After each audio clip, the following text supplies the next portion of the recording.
খরুন গ্রামে প্রথমবারের মতন ঐতিহ্যবাহী কবাডি প্রতিযোগিতা, উৎসাহে ভরপুর গ্রামবাসী।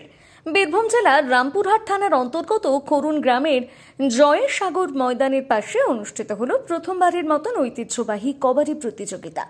গ্রামের যুবক বৃন্দরা মিলিতভাবে প্রতিযোগিতার আয়োজন করেন। এই প্রতিযোগিতায় অংশগ্রহণ করেন গ্রামেরই বিভিন্ন বয়সের ছেলেরা। খেলা দেখতে ভিড় জমায় শুধু খরুন গ্রাম নয়, আশেপাশের এলাকা থেকে বহু মানুষ। সকলে আগ্রহ ভরে ঐতিহ্যবাহী খেলাটি। গ্রামবাসীরা জানান, এই প্রথমবার খরুন গ্রামে এমন প্রতিযোগিতা অনুষ্ঠিত হল। কেউ কেউ বলেন টিভির পর্দায় কবাডি দেখেছি, কিন্তু আমাদের নিজেদের গ্রামে এই খেলা হবে ভাবিনি কখনো। সত্যি দারুণ অভিজ্ঞতা।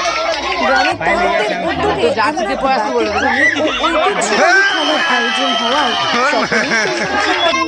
প্রথমবারে খেলার সকলের মন কেড়ে নিয়েছে। আনন্দ ও উচ্ছ্বাসে ভরে উঠেছে পুরো খরুন গ্রাম।